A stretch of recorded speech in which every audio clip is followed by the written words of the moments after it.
Hi, I'm Claudia Johnson from the Commerce Group at Omnicom, and you're listening to the CPG Guys podcast. Welcome to the CPG Guys podcast.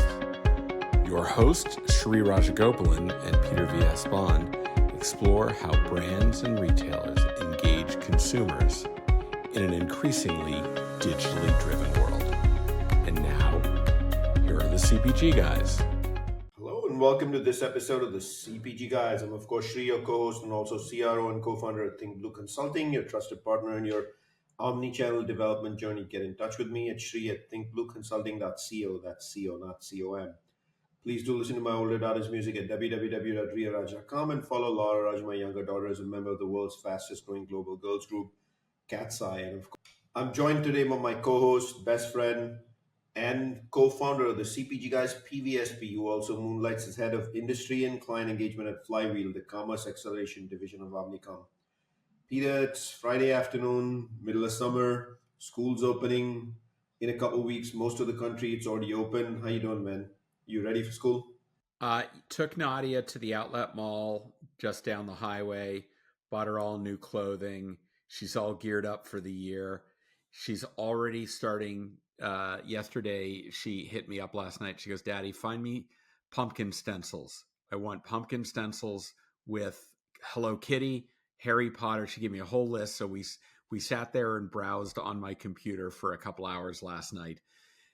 Which was great because it meant Zara could focus on other things and not be distracted by Nadia. But that's what my life is all about. It's back to school, Shri.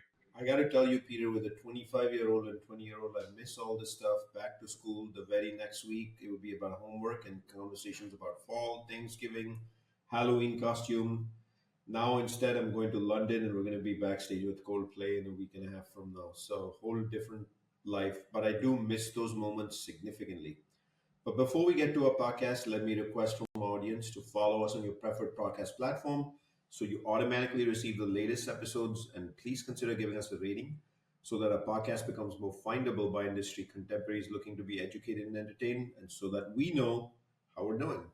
So, on to the main event. Our guest today is a close friend to both of our hosts here on the show. She's been greatly involved in conversations behind the scenes for the last 2.5 years because until last year, she was Peter's direct manager at Flywheel. She has a deep background in CPG retail, having worked at companies such as Target, Kimberly-Clark, planning to joining Flywheel 7 years ago, where she consistently moved up the ranks to where she now serves as technical advisor to the CEO of Omnicom Commerce Group. That's pretty much chief of staff in our eyes. Please join Peter and me in welcoming to the podcast, Miss Claudia Johnson. Claudia, welcome. How are you? Thank you, thank you. I'm great. In the throes of back to school myself, so I can relate, Peter. Except I've got one starting middle school, and the drama has already started. You have no idea. You have no idea what drama is. It's coming your way. Get ready. Get ready, mama. Well, welcome to the show. We're incredibly happy to have you in front of the microphone for a change now. Now we're going to put you on the record as well. So we'll mention to our audience that digital show notes of the episode will contain links to Claudia's LinkedIn profile and the Flywheel corporate page so that you can multitask and check them out as we go on with our conversation. So Claudia, let me kick it off. Well, I want to ask you a ton about back to school, which I am going to get to later on this episode, even though it wasn't planned. The first thing our audience is going to want to know is your professional background, your career over the years, highlight some of the pivotal experiences that shaped your path to the role where you currently serve as technical advisor to the CEO of Flywheel. Sure. So as Shri mentioned, I started at Target, actually Target.com, which was back in the day when we were still on Amazon's platform, which is a whole nother bag of things to unpack.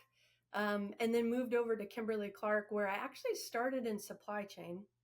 They didn't have an e-com team at the time. So I've done a little bit of everything that led me to actually getting into e-commerce at Kimberly-Clark. And then, of course, joined Flywheel about 7 years ago. I was lucky enough to join Flywheel very early on in their journey. I don't know what employee number I was, but I think it was somewhere sub 50. And I do remember thinking, like, can they make payroll? Do they have health insurance? Because I'd always worked for really big companies like Target and Kimberly Clark. And it was exciting because it was before we got acquired by Essential. So you can imagine the amount of change that's happened in 7 years. And my role at the company has obviously evolved quite a bit. But I think there's something important about Flywheel, which is kind of carried over as Duncan has taken leadership, which is this bias for action, but also an entrepreneurial spirit. And that's something that I'm very much drawn to because my last 5 roles, and really my last 6, didn't exist until I sat in them. I've had to write job descriptions. This last one, I had our Omni AI tool help me. But that's all a reflection of you see something that needs to be done, some way that the business needs to pivot. You have a vision for what that looks like. And you really do at Flywheel get the runway to do that. So I've done everything from starting our operations team, building up HR, building up the content studio, to creating capabilities and accelerating that, whether that be case automation, ticketing. And then, of course, when Peter was reporting to me, we looked after our top 15-ish clients and really reimagined what that partnership looks like with our clients globally. And then I moved into Chief Client Officer, where I extended that same sort of role, but for all of the clients. And then, of course, now I'm Duncan's technical advisor. Claudia, along the way, you surely must have had mentors on the journey. Did you? Any notable ones? Any big aha moments that you were given a piece of advice? The best advice I got from my mentors was don't talk to this guy, PVSP, whoever he is. Did you get anything like that? I did not, but I do have a lot of mentors. I try to focus on, folks in my career that I've looked up to, or they've behaved in a way or led their teams in a way that worked for me. And I think a big part of that, and we get made fun of a lot because my husband and I are a little intense. We both come from similar industries. He's on the brand side. And so we actually have an annual Johnson family national sales meeting.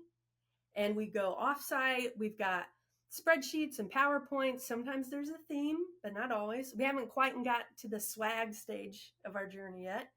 But in that time, it's really important for us to have a vision for what we want to achieve personally, where we want to take our career, what we want to do as a family. And that helps set the intention so that when I do go to mentors, instead of saying, hey, I'm thinking about what's next and being very broad, I have a very clear idea of here are the careers that I want as an option in the next 3 to 5 years.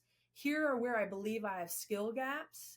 How do you think you can support me in closing those skill gaps? And then it gets to be a very practical, productive conversation. Claudia, welcome to the podcast. We're excited to have you here today. I think by now you and I know where all the dead bodies are buried amongst each other. So I'll look at it as mutual assured destruction, and we'll just have a civil conversation from there. How about that? My question for you is around, because in your role leading the partnership acceleration team and continuing on into your role as technical advisor, you're working with the Commerce Network's largest, most strategic partners more often than not. So you have exposure to what's working, what's not working. I'd like your professional opinion on where are capabilities that you see today's brand advertisers needing to invest against, particularly from an ad tech perspective in today's omni-channel commerce world. What are they doing well? Where do they really need improvement? Yep. I wouldn't say that I am an ad tech expert. However, the way that I would answer that question is actually going back to the consumer. So consumer behavior in many ways has become less tidy. And what I mean by that is you used to be able to use consumer research and broadly bucket people into cohorts and make some overarching statements about the role each retailer played and the ad types and how they impacted that consumer journey. And on the aggregate today, like that's a lot harder to do, to make these clear delineations. And it's not to say that there aren't cohorts of people that behave similarly or surfaces that tend to play a consistent role in that shopper journey, but it's gotten a lot more complicated. And so these silos that organizations have historically created to deal with each of those points in the journey or each lever that you can pull on the consumer journey are no longer at the service of meeting the consumers or driving the brand's business. So I think that's really the main thing that folks have to tackle. Now that can be made easier with certain technologies, workflow tools, finding partners that help break down those silos. But I think really the route that will help eventually break that down is getting measurement to a place where it is deterministic and holistic. And we're just not there yet as an industry. Well, thank you for that. We CPG guys could not agree more that we're not holistically there as an industry. So I'm going to jump to personalization, which is one of the hot topics in the industry today, especially for advertising offers, things of that nature.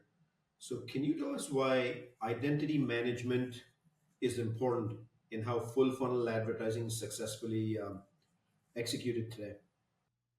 Sure. I mean, ideally, we get to a point where we can optimize a individual human's experience with the brand over a long period of time. And you already have places today where you can do that. Like within an Amazon ecosystem, we have a very clear understanding at a customer ID level of what they're doing, how they're engaging with the different touch points within the Amazon ecosystem. And we have that view over a period of time. So you're already seeing being able to do that within paid search across the more sophisticated ad types.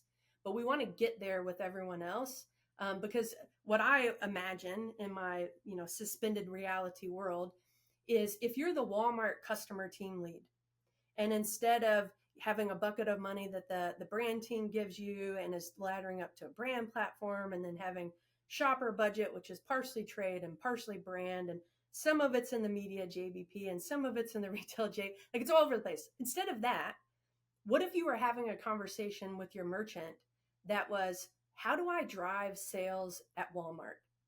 And I know that for Bob, who's incredibly loyal to Scott 1000, which having worked at Kimberly Clark, it is a very loyal consumer base. I know Bob doesn't need to hear from me. He doesn't need to hear from me in national media. He doesn't need to hear from me with coupons. We just need to keep Bob's product in stock. And so I'm going to invest in Bob and a cohort like Bob very differently than I would for someone who's currently in a different toilet paper brand. And I think that would be the exciting part, where you're not just making decisions between keywords within search or between DSP and search. You're making decisions of, should I do an end cap? Should I do sampling? Should I have a coupon, or should I do paid search or DSP? And how do those things all talk to each other so that it's cumulative in its effect? So I think that is the mothership of personalization. And I also see it as being handoffs, right? Like you might have a one-to-one interaction within a paid search environment where the data right now is in a stronger place. And then you can learn and get signals from that interaction to shape a smaller cohort that you then use to create a more tailored shopper marketing campaign. And then you use those learnings from both, so one-to-one and one to a few, to inform your mass marketing that's going to be done upper funnel, DSP, et cetera. And all of those things together make a stronger cumulative impact. Just one quick piece of advice. You mentioned an employee number earlier and you weren't sure. Just don't take 007. My co-host gets offended because he thinks he was fictionalized in the UK.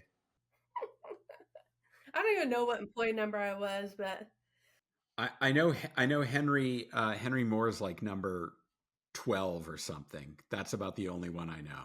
Well, I always joke with Drew Haybeck because he's employee number 3. And I'm like, what part of 2 guys sitting in a closet with 2 dogs offering you a job said, yes, that's for me? My bigger question was what got Lou Alimo to write the first check to Flywheel, given it was 2 guys in a closet. For real, that it was Lou Alimo. Lou Alimo, our dear Lou, shout out to Lou. He was the first person to give Flywheel a check for their business. But, it's one thing to join them. It's another thing to pay them.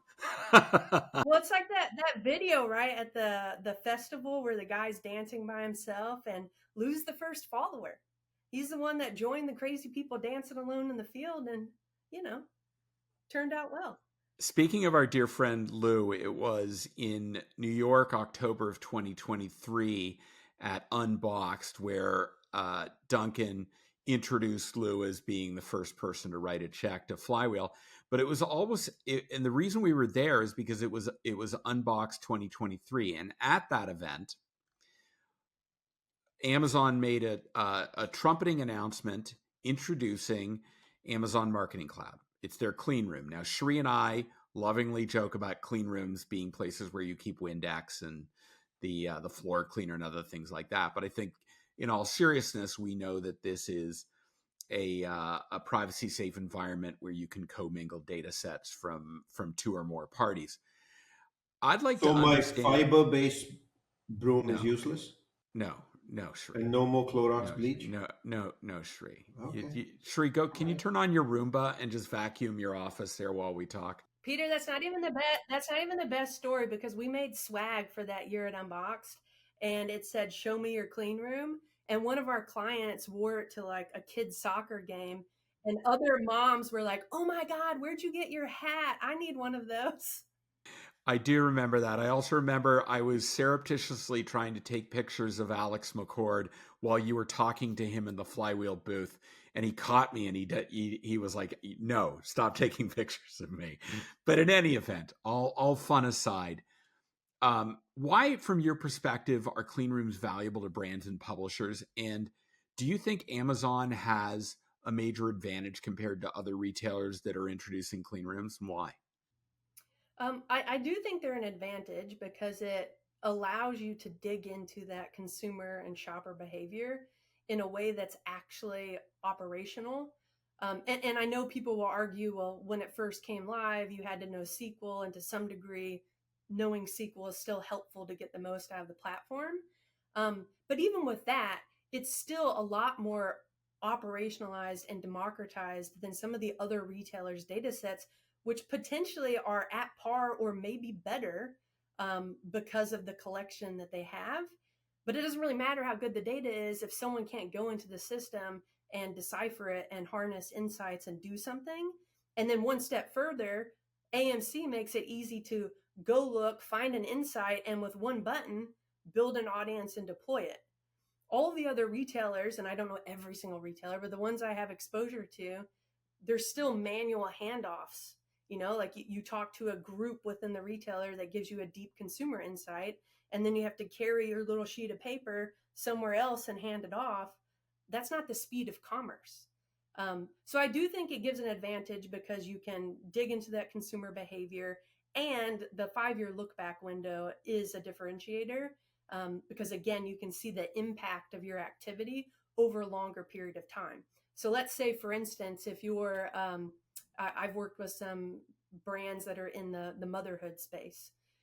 If the first thing you purchase from that brand is while you are pregnant, and then in 2 years you've transitioned to buying their onesies or their strollers, that's a really nice thing to know, right? Because then you can see that the cost of acquiring that consumer when they were pregnant actually has paid dividends because they've stuck within your product of or portfolio of products throughout their entire motherhood. So I think that's probably the powerful part of it. So, Claudia, follow up on your last response around clean rooms. You mentioned the 5-year look back window. I know that Flywheel was very instrumental in bringing that to market, in Amazon's bringing it to market. Can you talk a little about, the behind, the inside baseball of what happened there, and why that's important for brands working with a company like Flywheel? Sure. From the outset, Flywheel has always been centered around driving sales and share. And in fact, that's why Patrick and Chip, who are original co-founders, were excited when Amazon announced their ads product because you could tie marketing to sales outcomes. And so all of the retail partners, including Amazon, know that we are going to be solely focused on that. and we consider ourselves an advocate of the brands that we partner with. And we aren't going to just blindly say, yeah, we believe in something, or yeah, we're going to talk to our clients about that if we fundamentally don't think it's going to drive sales and share growth. So one of the things that came up is brands are investing more and more in Amazon. And obviously you could get ROAS, you could get other metrics, but they were limited to this 1 year window. And for some of the brands who are investing pretty sizable amounts, they were curious if there was a hangover effect going year to year that they could take credit for lack of better words, and see the value of. And we knew, because we know these businesses and categories so well, that there probably was something there. So that's one of those situations where we had a very candid conversation with the leadership over at Amazon, which we primarily interact with the product teams, to give them that feedback and bring forward that idea, and even help co-author some of their internal write-up to influence that. Let me remind our audience that today I'm speaking with Claudia Johnson, technical advisor to the CEO at Flywheel Commerce Network and also a close friend of the CPG Guys. Claudia, I have to go to your favorite topic. Retail media growing at a fast pace with a CAGR projected to be double digits for the next 5 years. Whether eMarketer has said so or Flywheel has said so, the numbers are astronomically off the charts. However, 84 cents of every dollar spent of retail media in the US goes to Amazon and Walmart. So the rest of the pie for the 175 plus proliferated networks is super tiny, or just 1/6. So what do these people do? Like, what is the state of these 175 plus other RMNs, and what's it going to take for them to get a greater share of this 84 that's not in their hands today? Yeah, it's a great question. And I don't think it surprises anyone that Amazon and Walmart dominate that spend, because they also are the bulk of sales. Costco, of course, is up towards the top as well. And clearly there are variances by category. But I think for the other retail media networks and other retailers, it's about determining whether or not they have an audience that is unique, or they have some sort of signal that uniquely helps a brand understand their consumer better. So if you think of Dollar General, which is right in my backyard in Nashville, Dollar General is in a lot of areas that have no other retail option. And they are interacting with a consumer base that might not be popping up with regularity at an Amazon or a Walmart or some of the bigger retailers. So there probably is something there of understanding that consumer and being able to tailor messages, upper funnel brand building around that consumer, and potentially going to market uniquely in places that they know that consumer also appears. I think the other element of it, and this is me saying this, not the retail media network saying it, but one of the reasons why Amazon's been so successful is they provide the data for brands to scorecard them. So let's say Amazon launches something new, brands start using it, they have the data to say whether or not it's good or bad. And then Amazon takes a very serious look in the mirror and says, do we kill it? Do we fix it? Or is it excellent? And that's a really uncomfortable position to be in, because you're opening yourself up to this feedback. But if the other RMNs can allow for that, they're going to learn, they're going to pivot, they're going to get better. And guess what? If your platform, whatever you're selling, an ad unit, an end cap, a coupon, actually works in driving sales and share, then the brands will give you your dollars. It's as simple as that. If it works, you get the money. If it doesn't work, you don't. And if you can't prove that it works, you also don't, because other people can prove that it works. So, Claudia, before I ask my question, I want to double click down on that. I agree with what you say. I think there is still an element of, when I talk to brands, and you can correct me if you hear differently, but when I talk to brands about where they choose to invest, there are two things they need above all else. Number one, they need scale. And number two, they need transparency of measurement. The scale's the big issue. Amazon offers them scale. Walmart offers them scale. but then it starts to go down. And my question, I guess, is what is the answer for those regional, super regional retailers? Should they be trying to sell full funnel, or are they better off selling lower funnel, owned and operated on site, and seeding their upper funnel to a coalition where it's a bunch of retailers together, and that gives, because at the end of the day, correct me if I'm wrong, it takes about just as much effort to execute a campaign on Walmart as it does on KVAT, and the scale is massively different. Do you see long term these RMNs that are in that 16% forming coalitions to be able to get the brand dollars, which was the promise that selling in the idea of a retail media network was all about? Yeah, I mean, I could definitely see that happening. The way that I would answer your question though is there is like if you've ever done lean manufacturing training, they have a problem solving framework where you ask a whole bunch of whys until you can't why it anymore. If you started whying the need for scale and people prioritizing Amazon and Walmart, I think you'll find that part of it is because practically it doesn't make sense to staff each of those customer teams the same way you would staff a Walmart. And so if you have one person who's responsible for all of drug, all of dollar, the Army, whatever it's called, like the store that sells on Army bases, DECA and APHIS. yeah, like you have to make decisions as that person, and so you prioritize accordingly. How I would answer it is, how can we leverage tools, whether that's like a Criteo or whatever, and AI to make it easier and more cost effective to deploy on those platforms? Because right now, like I was interviewing a brand a few weeks ago, and I talked to their Walmart shopper marketing lead, and then I talked to the one that does the all other bucket.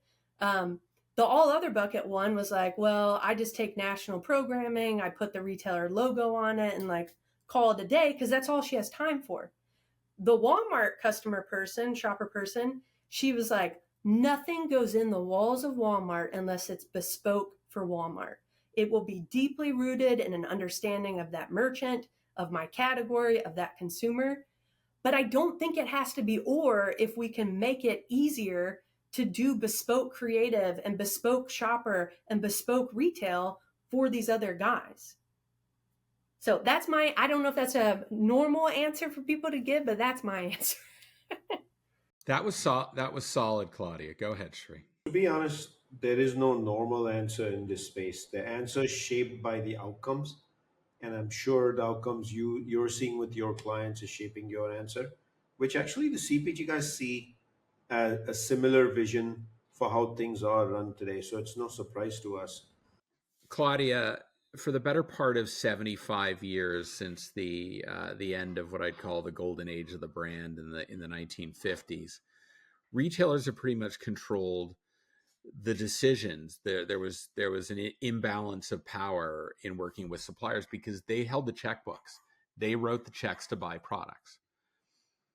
So what, from your perspective, has shifted in the last few years, and where does that balance of power now reside in your opinion? Is it still where it was at the retail side? Has it moved all the way back to the brand? Where does it kind of sit in that in that continuum, and what are the implications for brands and retailers working together in this digital omni-channel age? Early on, when retail media started growing, there was a very concerted effort to keep merchandising and retail separate from what was going on with media. I mean, anyone that's been in the industry for a while probably has a story of just how church and state that was handled. And I get it. But as the retail media has grown, budgets have grown, I think most brands are putting at least 20% of their total budget into retail, some more than that, depending on the category. The brands aren't going to let that kind of sit over within the customer teams without more visibility and more input into how those decisions are being made. Because in most brand organizations, the brand owns the P&L at the end of the day. And so they're getting asked questions by the C-suite or whoever their leaders are, to be accountable for that spend, and they need to be able to have answers and have a weigh in on what's happening. So I think that's part of the shift. I think the other shift is what you mentioned earlier, Peter, which is, the retail media networks are trying to go after upper funnel brand dollars. They want national media dollars. They've got upfronts now.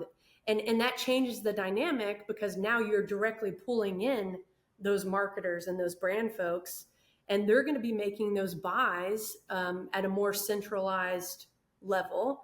And they're thinking about everything together. They're not buying in silo because all they care about is Walmart or all they care about is Target. So they've kind of introduced that complexity themselves. And especially for the retailers where they're relying on retail media to help with their margins, which some of that might be transitory because of what's going on right now. But when they're relying on that, they've sort of not completely lost their bargaining chip, because they still own the stores and the shelves, but it's definitely more of a fair division of power.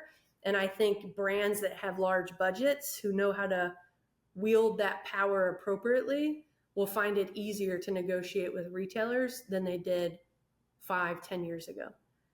Does that mean that they're going to collaboratively focus more on the consumer than they ever did before as a result of this, because they need to do that to win together? I think we have a little ways to go. There's still silos within the brand. There's still silos within the retailer. That would be my hope, but I don't know. Shree's shaking his head. We still have a bit of a ways to get there, if that's where everyone's headed. Does that mean that they're going to collaboratively focus more on the consumer than they ever did before as a result of this, because they need to do that to win together? I think we have a little ways to go. There's still silos within the brand. There's still silos within the retailer. That would be my hope, but I don't know. Shree's shaking his head. We still have a bit of a ways to get there, if that's where everyone's headed. Peter will call me a Luddite because I don't have the confidence. However, if we moved away from JBP, joint business planning, to JVC, joint value creation, both retailers and manufacturers will focus on a bright future together for the consumer. So, how should brands, especially advertisers, be thinking about working with agencies in the era of retail media beyond what you've already advanced? And then why should they be in particular working with Flywheel? I think agencies come with a unique perspective, because obviously they've got a relationship with the retailers and with other tech partners that isn't tethered to anything they need to get out of it. There's no distribution on the line. And then looking across a broad range of categories and clients gives you perspective that certainly is unique. And there's a lot of talent within agencies. I mean, folks have been harnessing and refining their craft, whether that be, creative or even retail media, to get really, really good at it. So that definitely has value that folks should rely on. And I think the other part of it is the technology element. Obviously, Flywheel, Omnicom, technology is a very important part of what we do. At Flywheel, we started building the ad tech to support matrixed, complicated brands from day one of the business starting. And we've expanded and grown that tech stack to accommodate all of the innovation that the retailers have come out with. But that allows you to move at speed and to create differentiated activations in market that no one else can do. So I think that would be why I work with agencies. The thing that will be really interesting going forward is how folks break down the silos within the walls of the manufacturer, and similarly break down those silos between their agencies, so that you really are getting this rich collaboration. And an example I would give is, legacy, creative, AOR, big brand platform. That's amazing work, award-winning. It's things that people remember for decades and decades. But I see people kind of valuing less and less this quarter turn of taking that brand platform and making it truly relevant for a retail environment. and ready for a consumer who's looking to purchase, which is the bread and butter of what the commerce group does. So if you don't have those folks in the room and they're not bringing to the table their expertise and the data that informs that expertise, you're not going to get the best quality output, no matter how great, in this case, your creative AOR is. I have a follow-up, Claudia. I also asked you, in this crowded world of agencies, why should someone come to the Flywheel Commerce Network? What separates y'all? Other than, of course, Claudia works there. I do think Has nothing to do with Peter. It's all about Claudia. Okay. Nice. people make a difference. I mean, Who's technology. Peter? Like he referred to a Peter. Carry on, Claudia. I do think technology is a big part of it. Like I said, we have a really strong ad tech stack, creative, all the things that you would need to surround a commerce business. But I also do think that the culture matters. Flywheel has always been a practitioner-led culture. Even everyone all the way up to Duncan, Alex, who's the CEO of the Flywheel business. These guys are in the business. They know, if they're an executive sponsor for a client, how that client is performing and could answer, arguably, any question from the C-suite of that client that a media manager or a retail manager could. And there's something that comes with that, being invested in the business, being a student of the industry, and always being curious and digging in. And I don't think that that's part of everyone's culture. So that's what I'd say, tech and culture. Okay, Claudia. Well, I get to ask the final question. It's probably the most important. Who's your favorite CPG guy and why? No, don't answer that. We don't want to break Shree's heart. No, I have an answer. No, you don't want to. You don't want to answer. No.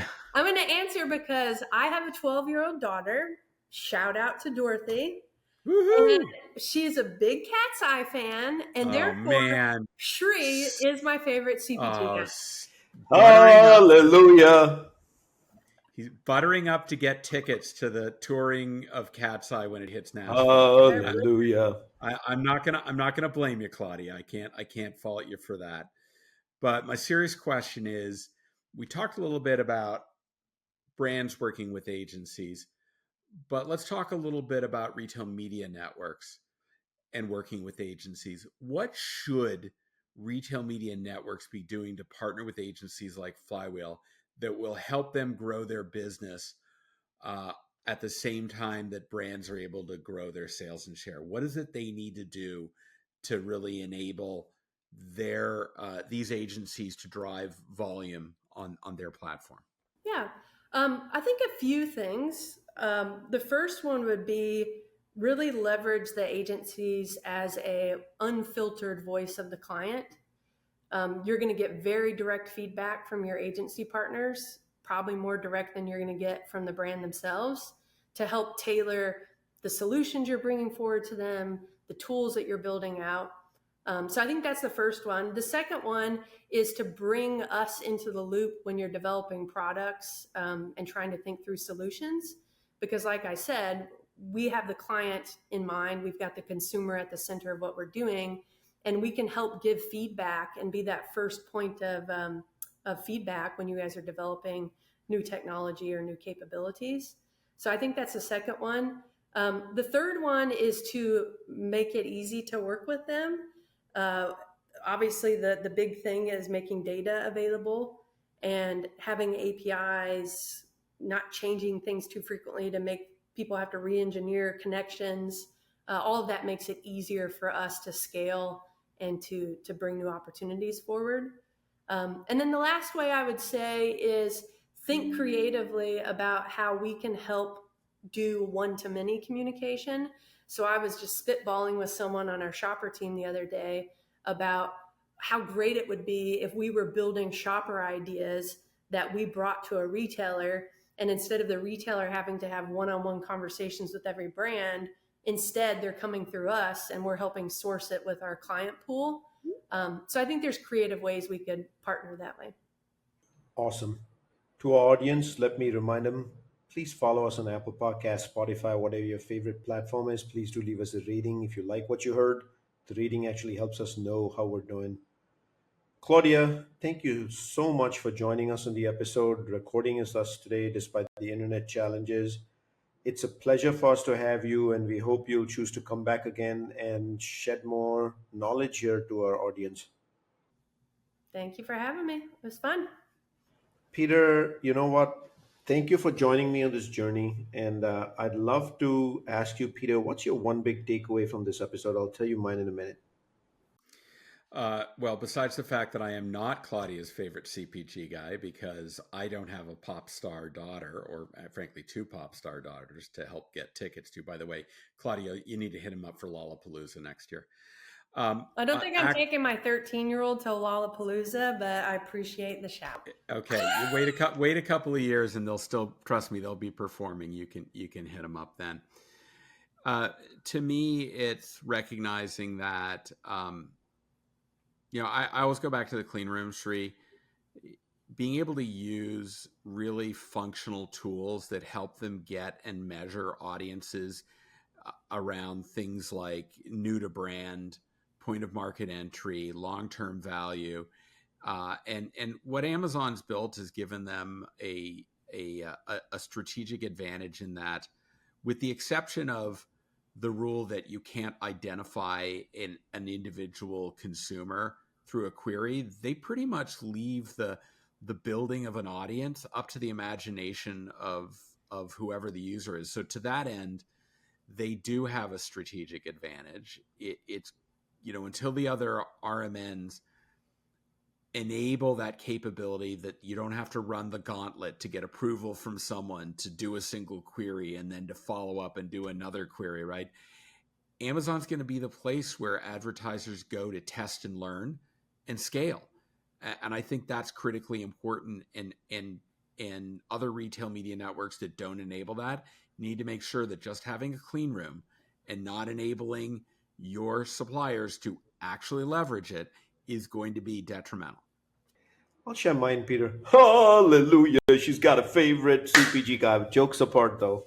I think Flywheel announced maybe at grocery shop last year or CES, I forget, that y'all have a 5-year look back window CES. at Yeah, we CES this pioneered year. that. I've gone through the real tough situation of having to figure out Amazon with no data about 10 years ago when I started moving to the e-commerce space, maybe 12 years ago, 2012. That thing, 5-year look back, is a freaking gold mine. I'm not so sure the industry is leveraging it other than an announcement that it's a 5-year look back. But boy, oh boy, if you take that 5-year look back data and you actually run analytics and produce insights out of it, it's going to tell you so much about your SKU, your ASIN, call it what you may at this point, your product, your brand, your item. You're going to even change decision making and how you run that SKU in the brick and mortar network, all the way from how you do consumer engagement, how you choose to sell it, maybe your packaging. There is so much in that five-year look back window. I hope the industry is smart and sensitive enough to understand what I'm saying and reach out to you guys at Flywheel and leverage the 5-year look back window. With that, I will take a second here to thank our audience for listening to this wonderful episode with Claudia. Leave us a rating, as I mentioned.